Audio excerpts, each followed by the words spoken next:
কোনো রকম গুঁড়ো মশলা ছাড়া খুব কম মশলায় আর তেলে ডিমের এই ইউনিক রেসিপিটা একবার বানিয়ে যদি আপনারা ভাত রুটি পরোটার সাথে খান, আশা করছি আপনারা গ্যারান্টি দিয়ে বলছি একবার বানিয়ে খেলে বারবার বানিয়ে খেতে চাইবেন, এতটা টেস্টি হয়েছে কি বলবো। আর যে সকল বন্ধুরা খুব কম মশলায় রান্না খেতে চান, আপনারা এই রান্নাটা একবার খেয়ে দেখুন, আপনারা বুঝতেই পারবেন না খেয়ে যেটা কম মশলা দিয়ে বানানো। নামমাত্র মশলায় এত সুন্দর টেস্টি রেসিপি হয়, আপনারা না বানালে বিশ্বাস করবেন না। মাছ মাংস খেলে যতটা না গ্যাস হয়, ডিম খেলে দেখবেন অনেকের কিন্তু খুব গ্যাস হয়। তো গ্যাসের ভয়তে অনেকে ডিম খেতে চায় না, কিন্তু আজকে আমি এই ডিম রান্নাটা এমন ভাবে করব, কোনো রকম গুঁড়ো মশলা ছাড়াই খুব কম মশলায় এই ডিম রান্নাটা করব। আর ডিমটা কিন্তু ভাজতেও লাগবে না, আর ভাত রুটি পরোটা সবকিছুর সাথে কিন্তু ডিমের এই পদটা আপনারা খেতে পারবেন। আর খেতে তো হবে অসাধারণ, কিন্তু খুব কম তেল মশলায় আর খুব কম সময়ের মধ্যে, হাতে যদি সময় না থাকে আপনারা বানিয়ে নিতে পারবেন। আপনারা ভিডিওটা স্কিপ না করে প্রথম থেকে শেষ পর্যন্ত দেখবেন, আশা করছি আপনাদের ভীষণ ভালো লাগবে। ডিমের এই সিম্পল পদটা রান্না করার জন্য এখানে আমি 3টে ডিম নিয়েছি।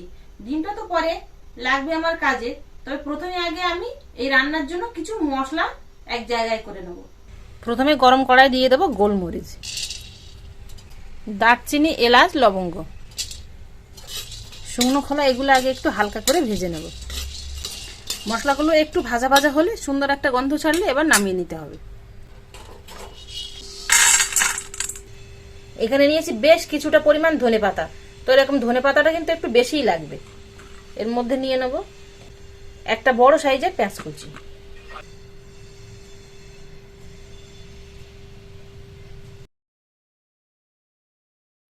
3 টুকরো আদা, কয়েক কোয়া রসুন, পরিমাণ মতো লবণ। লবণটা এখন দিয়ে দেবো, আর দেবো না পরে, তবে চাইলে আপনারা পরে দিতেও পারেন। এবার পেস্ট করে আনবো। রান্না করতে কিন্তু বেশি সময় লাগবে না, এই পেস্টটা করতেই আর রেডি করতেই যা একটু সময় লাগবে। তো এবার মশলাটা পেস্ট করে আনবো। একটু জল দিয়ে পেস্ট করে এনেছি, আর বেশ এরকম একটু পাতলা হয়েছে। এর মধ্যে আরো কিছুটা পরিমাণ জল দিয়ে দেবো, প্রায় জল খাওয়ার গ্লাসের মতো 1 গ্লাস জল দিয়েছি আমি এর মধ্যে, আর ঠিক এরকম পাতলা করে নিয়েছি।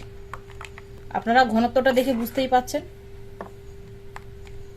এবার এর মধ্যে দিয়ে দেবো 1 চামচ পরিমাণ চিনি। চিনিটা দিয়ে ভালো করে মিশিয়ে নেব। কড়া বসিয়ে দিয়েছি, গরম হয়ে গেছে। এর মধ্যে দিয়ে দেবো 50 গ্রাম মতো তেল। তেল থেকে মিডিয়াম ধোঁয়া ছাড়ছে, আর তেলটা কিন্তু কাঁচা গন্ধটা চলে যাওয়া পর্যন্ত গরম করে নিতে হবে। তেলের মধ্যে আর কিছুই দেবো না, পেস্ট করে রাখা মশলাটাই দিয়ে দেবো।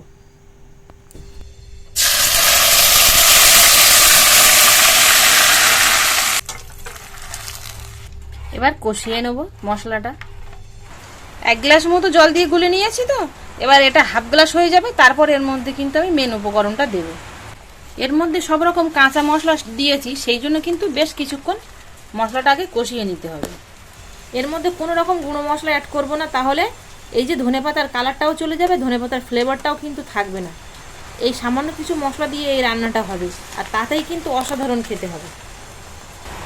জলটা ফুটতে ফুটতে কিন্তু ঝোলটা এরকম গাঢ় হয়ে গেছে, দেখুন হাফ গ্লাসেরও আরও কম হয়ে গেছে।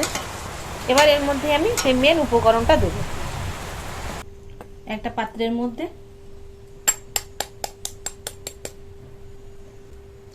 একটা করে ডিম ফাটিয়ে নিয়ে নেব। এবার ফাটিয়ে রাখা ডিম ওপর দিয়ে দেবো। আর এই রান্নাটা করার জন্য এরকম একটু চ্যাতরানো কড়া তাওয়া এরকম নেবেন, তাহলে খুব ভালো হবে। ডিমগুলো ঠিক যেখানে দেবেন ঠিক সেইখানেই বসে থাকবে, আর সাইডে কিন্তু খেলিয়ে যাবে না। ওপর দিয়ে সামান্য পরিমাণে গোলমরিচ গুঁড়ো দিয়ে দেবো। এবার 2 থেকে 3 মিনিট ঢাকনা চাপা দিয়ে এইভাবে হতে দেবো লো ফ্লেমে। 3 মিনিট পরে চাপাটা খুলে নেব। দেখুন ডিমগুলো কিন্তু বেশ সেদ্ধ হয়ে গেছে, বোঝাই যাচ্ছে। একটু এইভাবে ঘুঁটে দেবো, খুব চাপ দেওয়ার দরকার নেই, একটু এইভাবে ঘুঁটে দিলেই হয়ে যাবে, যাতে তলায় লেগে না যায়।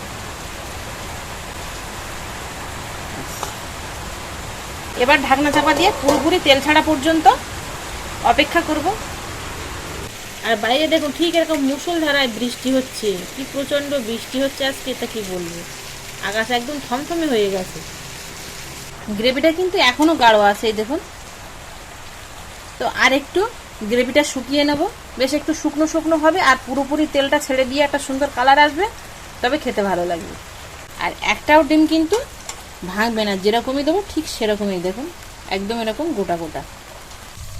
ডিমের এই ইউনিক রান্নাটা হয়ে গেছে, দেখুন তেল আর মশলা কিন্তু আলাদা হয়ে গেছে। আর এই সাইড দিয়ে দেখুন একটু পোড়া পোড়া পোড়া পোড়া হয়েছে, এই পোড়া পোড়ার জন্যই কিন্তু ফ্লেভারটা দারুণ আসবে, একটু পোড়া পোড়া না হলে আবার ভালো লাগবে না খেতে।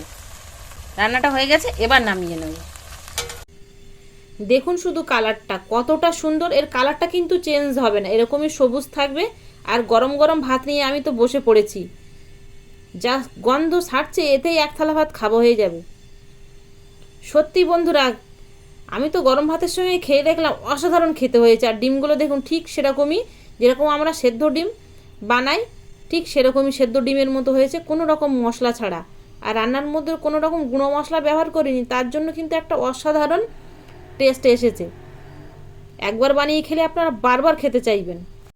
আর এটা কিন্তু একদম ইউনিক রান্না, আপনাদের সকলের ভালো লাগবে। আগেই বলেছি, রেসিপিটা ভালো লাগলে কমেন্টে জানাতে ভুল করবেন না, আর খারাপ লাগলেও কমেন্টে জানাতে ভুল করবেন না। আবারও দেখা হবে আপনাদের সাথে পরবর্তী নতুন কোনো ভিডিওতে। ততক্ষণ আপনারা সবাই ভালো থাকবেন ও সুস্থ থাকবেন।